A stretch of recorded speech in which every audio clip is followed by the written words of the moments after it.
Well, we've lost 35,000 people before, but you have to go back to the Korean War to find it. And nobody's paying attention. Did you see what Google did with James Audubon? There are two things here that America should be asking. First, our responsibility to protect. Do we as good neighbors have any responsibility? Do we play a role in this at all?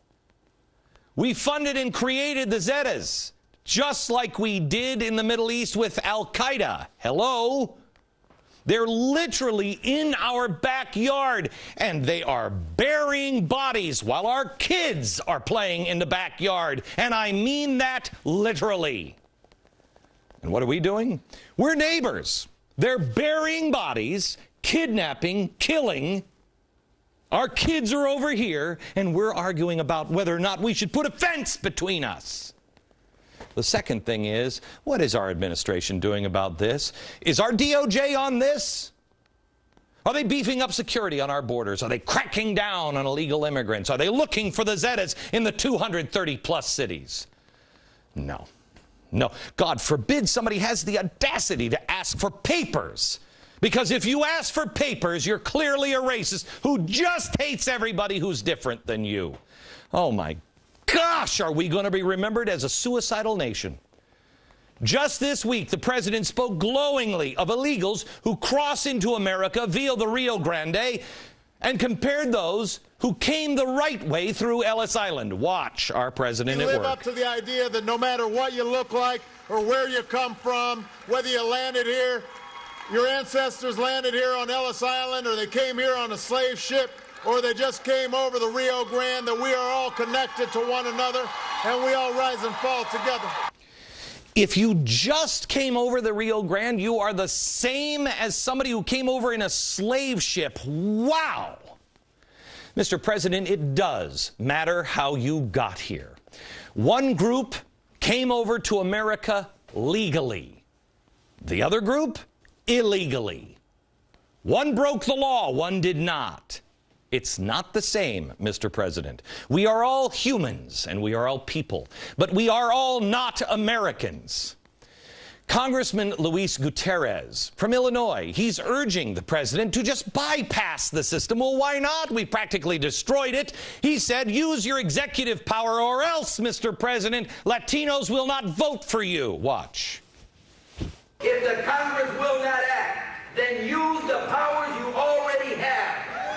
Use the powers that the Congress has already granted you. To the man that we elected President of the United States, yes, with our vote, with our energy, with our commitment, we sent him to the White House. And we want to remind him of the words that he uttered to us in order to gain our vote and our confidence, and to say, Mr. President, it's time you keep your promise. It's time you... We are building a dictatorship. But let's talk about the man's birth certificate. We have a responsibility to protect. That much is true. But first and foremost is to protect and defend the people and the Constitution of the United States of America. That is our responsibility to protect. Are we doing that? We are letting the drug cartels seep across our border. We are asking for a dictator. We're doing something else. We're setting up the gun manufacturers in our own country. I want you to chew on this. Think about this. There's a story out now that we set up the gun dealers on our border. The ATF goes to the small gun dealers on the border, asks them, can you help your country? Sell guns to us.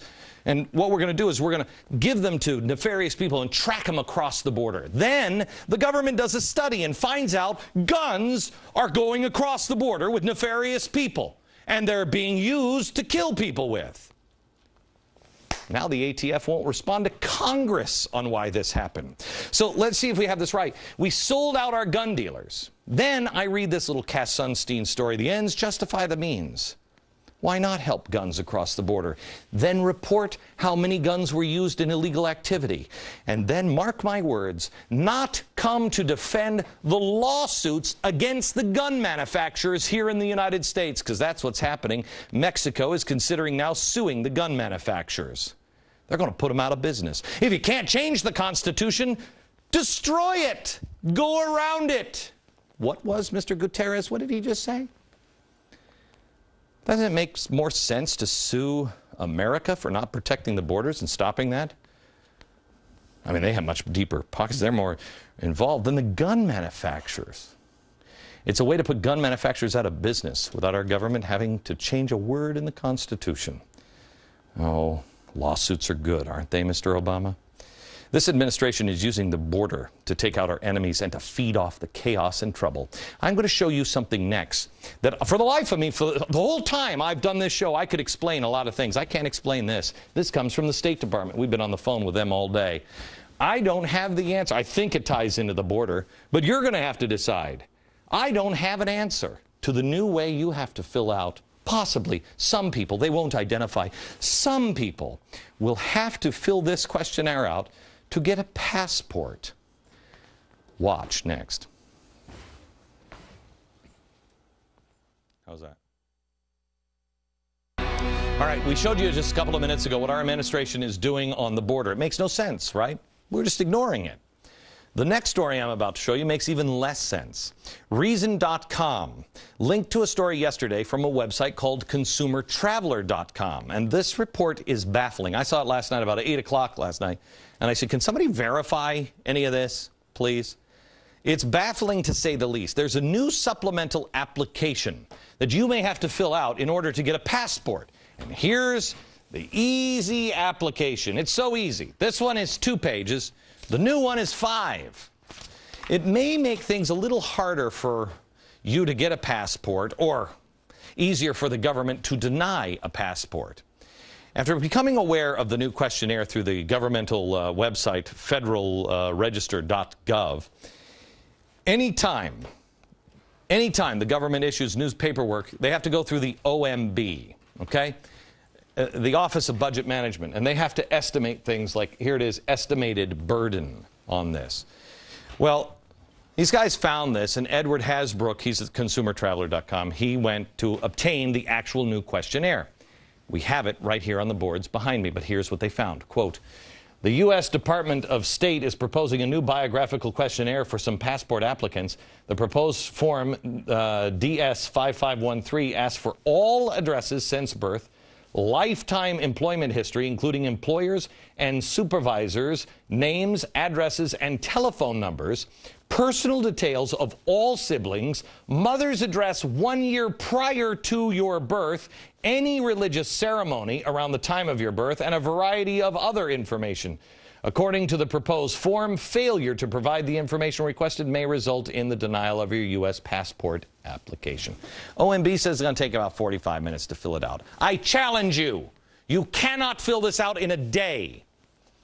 You look at these forms, and it becomes apparent very quickly that unless you have a photographic memory, it's going to take serious research to verify all this information. So, as I'm reading these things, I mean, they're asking you, can you name the employer you had when you were 14 years old? Because here lists all the current and former places of employment in the United States and abroad. If you worked at a McDonald's when you were 15 years old, you not only have to say the company name, McDonald's, the address, the city, the county, the time employed, the supervisor, but you also have to provide his phone number. How is any of this relevant to getting a passport? Who do they not want getting out of the country? Okay? Because we're not worried about people coming in. We're worried about people going out. My first thought was, well, okay, we're trying to make sure that the passport is real. The passport is solid. Because we got to know, we have to make sure that you really are a citizen. But then I remembered, this administration doesn't care if you're a citizen. Whether you came across the Rio Grande just 10 minutes ago, you're just like somebody who's been here for 100 years. You can't ask any of these questions as an employer. Maybe it's for the radical Muslims that we don't want leaving and going connecting overseas. But then I remembered, this administration doesn't believe that radical Muslim terrorists even exist. Who are they trying to stop getting a passport and trap in our country? Or is it something more sinister? I think it's this one. Like the DREAM Act workaround. Why is it you're a racist if you ask a single question of somebody when they're coming into the country, but on the way out, You got to name the people that were present at your birth and give their phone number. Do you know the nurse that was in the room when you were born? I didn't have my pants and a pencil at the time. We reached out to the State Department earlier today, and we got a statement and a response from the State Department official a short while ago. Not shockingly, they didn't really answer any of the questions we had, just left us with more questions. You can read their full response at glennbeck.com. But we also have all of the forms. We have these up at glennbeck.com right now. I want you to go there. I want you to download this form, and I want you to try to fill it out. They say it'll take 45 minutes. No, it won't. No, it won't. I challenge you. I don't think you can complete this form by tomorrow. In a world gone mad where nothing makes sense, the only options I see here, not good. A, there's some problem that we don't know about. We can't verify citizenship. Outside of Donald Trump, I haven't heard about that problem. So is there a real big problem? They say this is going to affect at least 75,000 people because they don't specify who is going to get this form. Not everybody will. You might not. Who? B, maybe this is a case for the national ID card. I don't know. C, they're trapping people here. Who do they not want leaving the country? That seems ridiculous. D, when you have the cries of the undocumented, hear me, when you have the cries of the undocumented and no one will help, Congress won't act, call in Cass Sunstein, who's a guy who could say, well, wait a minute. Instead of trying to document the undocumented, why not make the documented undocumented? You figure it out. Read it. Try to fill this form out. Try to do it in 45 minutes. You can't. Read it now at glennbeck.com.